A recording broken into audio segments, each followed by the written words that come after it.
Now, I know that the Game Week 22 deadline is still a little way off, but you might already be thinking about playing your wild card, and I've got a draft for you.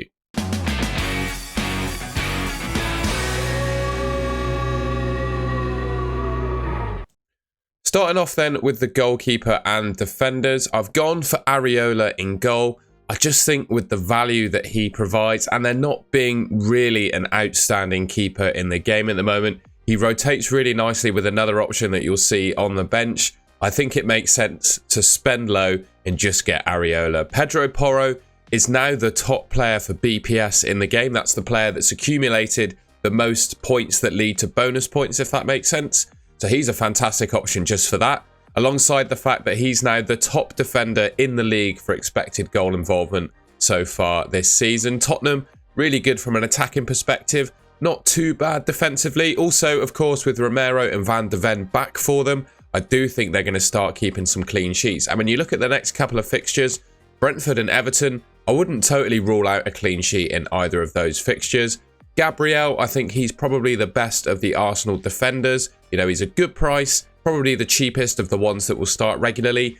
He did, of course, at the start of the season, get skipped out in some of the games. He got benched for, well, Arteta played some system with Partey playing in defence, which was really odd, and that meant that Gabriel couldn't start. That's sort of ended now, so I do think it's fair to say that Gabriel's nailed on. And in seasons gone by, he's been one of the top defenders in the league for goal involvement, or expected goal involvement at least.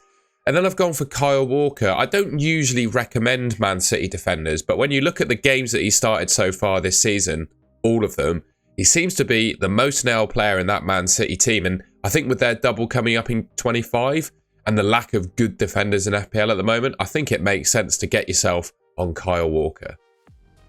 Just looking at the bench, I've gone for Dubravka as the bench keeper. You'll probably see him as a slightly different price in your game, but don't worry, he'll be affordable whatever budget you have in your team. He's got Luton and Forest when Areola has Man United and Arsenal, so I think the two of them rotate quite nicely. I know Newcastle haven't been the best defensively, but their returning players from injury I think will help them. In going forwards, I wouldn't back them against keeping a clean sheet against either Luton or Nottingham Forest, basically. Branthwaite and Gusto as my other two defenders. I think Branthwaite is my pick, if you like, of the sort of 4 million defenders alongside Gusto. I think Gusto goes in nicely for Gabriel when he has Liverpool, with Gusto playing Wolves. You know, he's the starting Chelsea right back at the moment with Reece James injured, although he is a bit of a loose cannon with yellow cards. And Branthwaite's nailed on for Everton, and I'd back Everton to keep a reasonable amount of clean sheets this season, particularly in their good fixtures. Fulham, I mean, you could potentially start him in Game Week 22 if you wanted to. I probably wouldn't, though, against those, ahead of those three that I have starting at the moment. But in future game weeks, he could well be an option that helps you out. And at 4.1 million, I think you might as well. On to the midfield then. I've gone for Cole Palmer, Saka, Richarlison, Foden, and Garnacho. I think the starting four sort of pick themselves this particular game week. Palmer, I mean, he's probably the best player in FPL at the moment when you consider him at his price. Under 6 million, scoring penalties, open play goals pretty much every week. He's a really nice option. I know he's got Liverpool in Game Week 22, but considering how well he's been playing, I wouldn't rule him out scoring in that game. Saka, I think, is just Mr. Consistent in FPL. He's a little bit more expensive for you than he would appear for me here. But trust me, this team has been picked with plenty of budget in the bank, so you can afford to pick any of these players regardless of how expensive they are for you to buy. I really like Saka. He is Arsenal's designated penalty taker, although he does obviously give some of them away to Odegaard. I would back him to obviously score some penalties before the end of the season. Fixtures coming up aren't too bad. Obviously, the Liverpool one mixed in there is a little bit difficult, but beyond then, they've got a nice run. And I just think he can score in any game, just due to the fact that he's on penalties and he plays 90 minutes, right? And we all know Saka is a great player, so, you know, a little bit of a dip in form in recent fixtures. He's had a rest now ahead of game week. Well, Game Week 21, he's had a couple of weeks off. Yeah, I do really back him to return really well in Game Week 22. Richarlison is in fantastic form at the moment, and he's probably Spurs' penalty taker without Son in the squad. Maddison coming back as well. He looked to be linking up fairly well with Timo Werner as well against Man United. I do really like him as an option, and with the form he's in at the moment, I think it makes sense to go for him, particularly as he's probably the penalty taker. Phil Foden, another player in great form, unfortunately did blank against Newcastle in Game Week 21, but I think going forwards, he's a really good option. Question marks, I guess, around his minutes with Kevin De Bruyne and Haaland hopefully back, well, Haaland especially hopefully back in the team soon. But he's got a double game week in 25, so I think it makes sense to go for him. If you want to spend a bit more and get Kevin De Bruyne, there is enough cash in the bank with this team to do that. I do feel like Kevin De Bruyne's minutes are going to be managed even more than Phil Foden's, just on the back of a couple hamstring injuries. You know, he's really going to need to be managed in order to be most effective for Man City. So for that reason, I went for Phil Foden.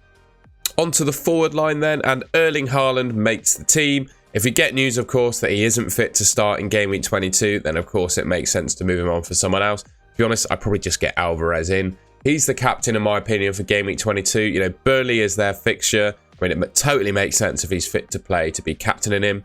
I've gone for Tony. You'll see both Haaland and Tony have 0 expected points. Tony hasn't quite loaded into the draft time system yet because he hasn't played a game yet. And Haaland, he's not predicted to start, but I've got a feeling Pep Guardiola said in his latest update that Haaland is hopefully back before the end of the month. And I think they played Burnley on the 31st of January. So that literally is the end of the month. So yeah, I do feel like Haaland's probably going to be fit for that game and it makes sense to captain him. Tony, I mean, he's as good as it gets, I think, with FPL strikers. Last season, he got 20 goals playing for Brentford. He's a 90-minute man, takes penalties. And the games he's played so far behind closed doors were for the youth team. He's been fantastic and he's scored in every single one of them. He hasn't played in game week 21 at the time that I'm recording this video. He's got Nottingham Forest. What great fixtures to get yourself warmed up for Spurs, Man City and Wolves. It is a fairly tough run, but Tony has proven. Last season he scored at the Etihad and he's got a double game week in 25. So I think he's a fantastic option, all things considered.